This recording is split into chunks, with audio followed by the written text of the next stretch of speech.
नमस्कार, मी मोहित शिंदे. जनवार्तामध्ये आपल्या सर्वांचं स्वागत. पाहूया पुण्यातील काही विशेष घडामोडी.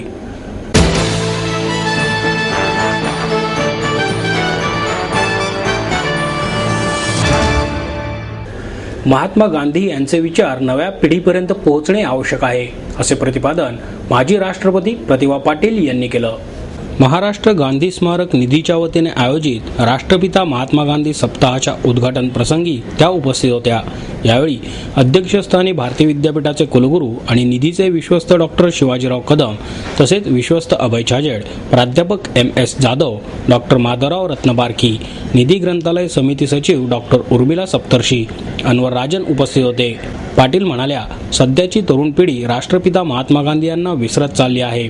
नव्या पिढीला महात्मा गांधी कोण, त्यांचे विचार, कार्य हेच माहीत नाही, अशी खंत व्यक्त करत नव्या पिढीला गांधीजींचे विचार, व्यक्तिमत्व, कार्य आणि त्यांचा अहिंसेचा मार्ग याची माहिती देणे आवश्यक आहे, असे मत पाटील यांनी व्यक्त केले. गांधीजींचे विचार आणि त्यांचे कार्य याविषयी प्रतिभा पाटील म्हणाल्या, गांधी भवन स्मारकाच्या माध्यमातून मामासाहेब देवगिरीकर, बाळासाहेब भारते यांनी गांधीजींचे विचार समाजापर्यंत पोहोचवले. हेच कार्य कुमार सप्तर्षी तेवढ्याच आत्मीयतेने पुढे घेऊन जात आहेत. देशाला स्वातंत्र्य मिळवताना केवळ गुलामगिरीतून सुटका करून घेणे एवढेच गांधीजींचे उद्दिष्ट नव्हते, तर आर्थिक आणि सामाजिक स्वातंत्र्याचा त्यांनी प्रचार केला. त्यांनी नीतिमूल्यांवर आधारित राजकारण केले.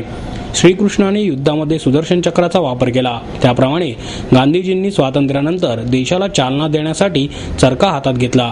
त्यांनी केलेला त्याग, सचोटी, त्यांचे कार्य, विचार हे आमच्यावर करून ठेवलेले उपकार असून हे विचार या नवीन पिढीपर्यंत पोहोचवणे म्हणजे देशाचे भविष्य उज्ज्वल होणे असे असल्याचे मत त्यांनी व्यक्त केले.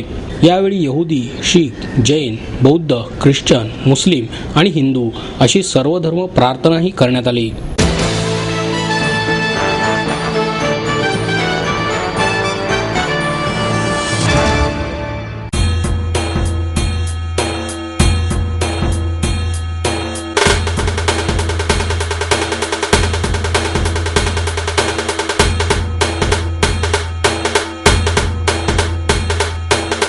माहेर सोडून सासरी आले. इथेही प्रेमाची, मायेची माणसं होती, पण माझं भविष्य सुरक्षित आहे याचा आनंद, आत्मविश्वास वाढवणारा होता. Samruddha Jeevan multistate multipurpose cooperative society limited. गुंतवणूक भावनांची, आनंद लक्षावधीचा. Samruddha Jeevan multistate multipurpose cooperative society limited.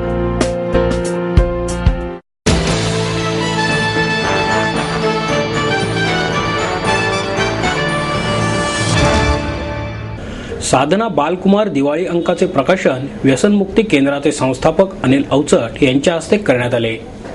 यावेळी साहित्य संमेलन अध्यक्ष नागनाथ कोतापल्ले, साधनाचे संपादक विनोद शिरसाट, लेखक भरत ससाणे, राग जाधव आदी उपस्थित होते. अवचट म्हणाले, बाल साहित्याचा जन्म लेखकाच्या मनातून व्हायला हवा. उगाच लिहायला सांगितले म्हणून त्याचे लिखाण करू नये. लेखकाने मनापासून लिहिलेले बाल साहित्य बालकांच्या मनाला चटकन जाऊन भिडते. नागनाथ कोतापल्ले म्हणाले, बालकांच्या निसर्गाचा आवाका मोठा आहे, त्यामुळे बाल साहित्य लिहिणाऱ्या लेखकांनी हा विचार करून लिखाण करावे. विनोद शिरसाट म्हणाले, आज दाभोलकर जरी नसले तरी संपूर्ण साधनाच्या टीमने या अंकासाठी प्रचंड मेहनत घेतली आहे. या अंकाचे 2 लाख बुकिंग झाले आणि अंक साधना मीडिया सेंटर या ठिकाणी विक्रीस ठेवण्यात आले आहेत, असेही त्यांनी सांगितले. या अंकात सिने अभिनेत्री सोनाली कुलकर्णी यांनी बालपणी पाहिलेला चित्रपट संत ज्ञानेश्वर यांचे अनुभव कथन करणारा लेख संत ज्ञानेश्वर सिनेमा पाहिला तेव्हा, अनिल अवचट यांचा भला माणूस हा खेड्यापाड्यातील जीवनाशी समरस झालेल्या पोस्टमनची कथा सांगणारा लेख, माजी राष्ट्रपती अब्दुल कलाम यांनी त्यांच्या कुटुंबियांना वयाच्या 8व्या वर्षी आर्थिक मदत व्हावी म्हणून केलेल्या कामाच्या आठवणींना उजाळा देणारा लेख, मिल्खा सिंग यांचा रोम ऑलिम्पिकमधील सुवर्णपदक हुकल्याची कथा सांगणारा लेख, डॉक्टर नरेंद्र दाभोळकरांच्या भूताच्या शोधात अमावस्या सहल हा लेख, तर ससाणे यांच्या 40 मिनिटांचे आव्हान लांब मिशीवाल्या माणसाचे रहस्य सांगणारा लेख आहे.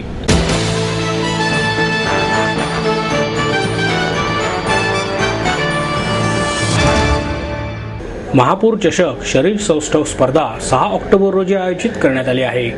महानगरपालिका आणि Pune district body builders association यांच्या संयुक्त विद्यमाने महापौर श्री शरीर सौष्ठव स्पर्धा आयोजित करण्यात आली आहे. ही स्पर्धा 6 ऑक्टोबर रोजी BJ मेडिकलच्या मैदानावर होणार आहे. ही स्पर्धा 55, 60, 65, 70, 75, 80 आणि 80 किलोवरील वजनी गटात होणार आहे. प्रत्येक गटातील प्रथम 6 विजेत्यांना अनुक्रमे 15, 12, 10, 8, 7 आणि 6,000 रुपयांचे, या व्यतिरिक्त महापौर श्री विजेत्यास 51,000 रुपये, बेस्ट पोझर 15,000 तर मोस्ट इम्प्रूव्ड विजेत्यास 15,000 रुपयांचे पारितोषिक देण्यात येणार आहे. या स्पर्धेतून 4,87,000 रुपयांची रोख पारितोषिके दिली जाणार आहेत. या स्पर्धेत वीरेंद्र घुमन, एशिया श्री सुहास खामकर आणि मिस्टर वर्ल्ड चॅम्पियन मंदार चवरकर हे प्रमुख आकर्षण आहे. उद्घाटन महापौर चंचला कोदरे यांच्या हस्ते तर उपमहापौर सुनील गायकवाड आणि आयुक्त महेश पाठक यांच्या उपस्थितीत होणार आहे.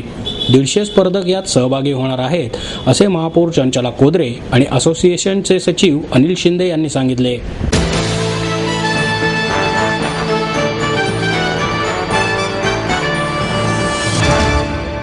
आई वडिलांनी पै जमवून मला शिकवण्याचा निर्णय घेतलेला कळत होता. माझ्या उच्च शिक्षणासाठी त्यांनी मला कायमचा आधार मिळवून दिला होता. त्यांनी स्वतःसाठी कधीच काही केलं नाही, पण माझ्यासाठी Samruddha Jeevan multistate multipurpose cooperative society limited. गुंतवणूक भावनांची, आनंद लक्षावधीचा. Samruddha Jeevan multistate multipurpose cooperative society limited.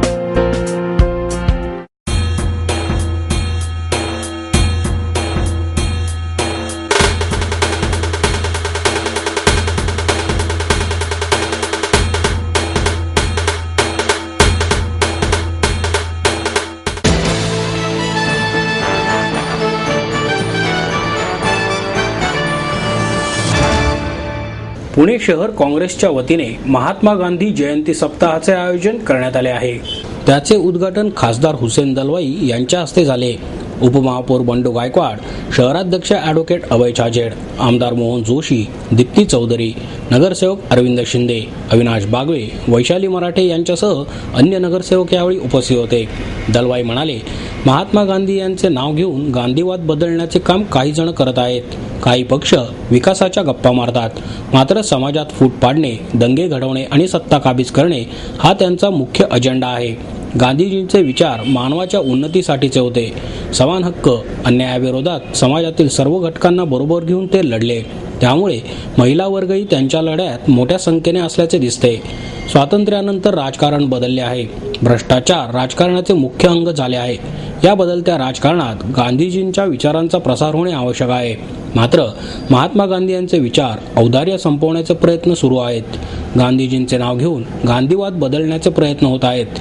समाजात फूट पाडणे, दंगे घडवणे आणि सत्ता काबीज करणे असेच काही पक्षांचे धोरण असल्याचेही त्यांनी नमूद केले.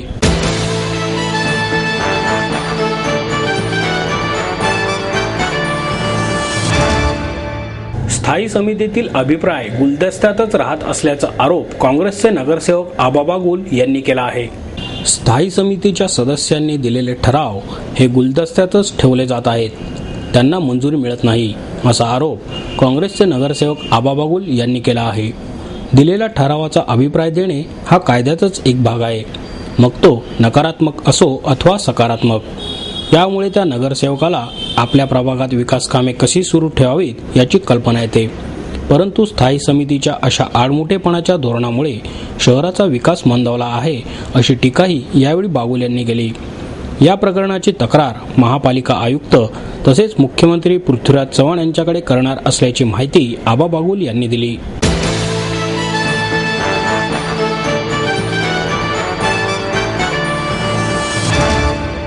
आपको देता है एडमिशन के साथ अपॉइंटमेंट लेटर भी. B civil, computers, electronics, electronic and telecommunications, IT and mechanical. MA Computers, Electronics, IT and Mechanical, Diploma Engineering, Mechanical and Computer. MBA Finance, HR and Marketing. BCA, BBA, MBA and MCA for Engineering और साथ ही D.Pharm, B.Pharm और M.Pharm भी. Siddhant International School CBSE from nursery to 5th standard. Siddhant College. Transport एवं hostel facility. 22 एकड़ का विशाल campus. AICT Delhi और Pune university द्वारा मान्यता प्राप्त.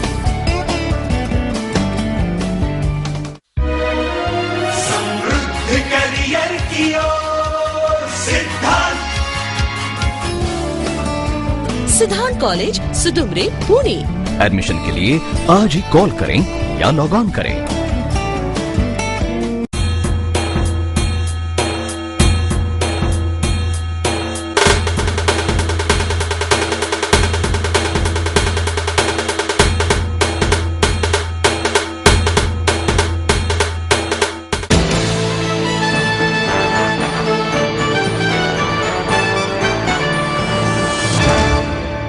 बालवाडीच्या सर्व शिक्षक आणि सेवकांच्या सेवा शर्ती निश्चित करण्याची मागणी बालवाडी शिक्षण हक्क मेळाव्यामध्ये करण्यात आली।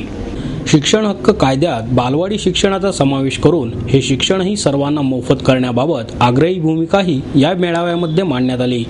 पूर्व प्राथमिक शिक्षणाबाबत शालेय शिक्षण राज्यमंत्री फौजिया खान यांच्या समितीने सादर केलेल्या अहवालावर चर्चा करण्यासाठी अखिल भारतीय समाजवादी अध्यापक सभेने या मेळाव्याचे आयोजन केले होते। समितीच्या सदस्य आबेदा इनामदार कार्यक्रमासाठी प्रमुख पाहुण्या म्हणून उपस्थित होत्या। सभेचे संस्थापक अध्यक्ष भाई वैद्य कार्यक्रमाच्या अध्यक्षस्थानी होते। पुणे महानगरपालिकेच्या शिक्षण मंडळातील बालवाडी शिक्षिका सेविकांसह खाजगी बालवाड्यांसाठी काम करणाऱ्या शिक्षिका आणि सेविकाही यावेळी उपस्थित होत्या। इनामदार यांनी यावेळी उपस्थित शिक्षिका आणि सेविकांना फौजिया खान समितीच्या सूचनांबाबत माहिती दिली। समितीचा अहवाल तयार करत असताना आंतरराष्ट्रीय पातळीवरील बाल शिक्षणाच्या यंत्रणांचा अभ्यास करून राज्यात त्याची अंमलबजावणी करण्याचे निर्देश देण्यात आले आहेत। पूर्व प्राथमिक शिक्षणासाठी वेगळे संचालनालय आणि वेगळ्या आर्थिक तरतुदींचे नियोजन करण्याचे निर्देश देण्यात आल्याचेही त्यांनी उपस्थितांना सांगितले। बालवाडी शिक्षक सेवक प्रतिनिधींनी आपल्या मागण्यांची माहिती इनामदार यांना दिली। मनपा शिक्षण मंडळासह सर्व बालवाड्यांना पूर्ण सरकारी अनुदान मिळावे, बालवाडी शिक्षिका आणि सेविकांना प्रसूतीची रजा मिळवून द्यावी आदी मागण्या यावेळी इनामदार यांच्यासमोर करण्यात आल्या।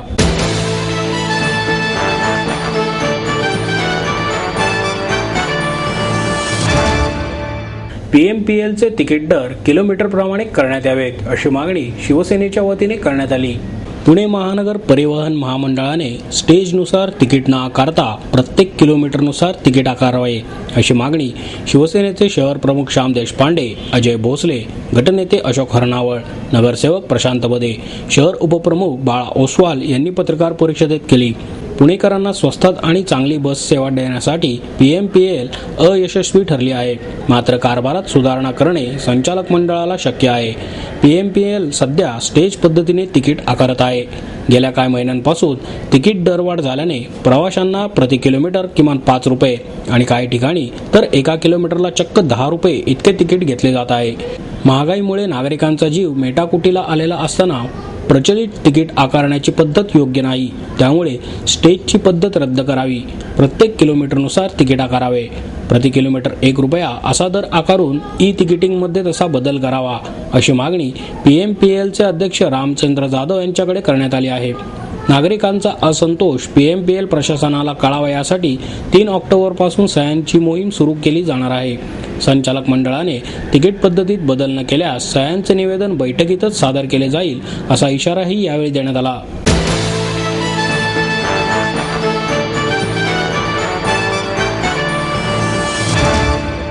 आपलं स्वप्न, आपलं मन, आपलं स्वतःचं घर हेच खरं धन। समृद्ध जीवन पार्क सादर करत आहे 140 फ्लॅट्सची एक प्रशस्त गृह योजना। कात्रज कोंढवा रोडवर बिबवेवाडीपासून फक्त 2 किलोमीटर अंतरावर आपल्या आर्थिक गणितात बसणारे 1 व 2 BHK फ्लॅट्स, तब्बल 3 मजली पार्किंग सह ऐस पैस गार्डन, क्लब हाऊस आणि इतर सुविधांनी सुसज्ज। बुकिंग साठी संपर्क 9850 937 373 9850 947 373। समृद्ध जीवन, नांदी सौभाग्याची, सुरुवात प्रगतीची।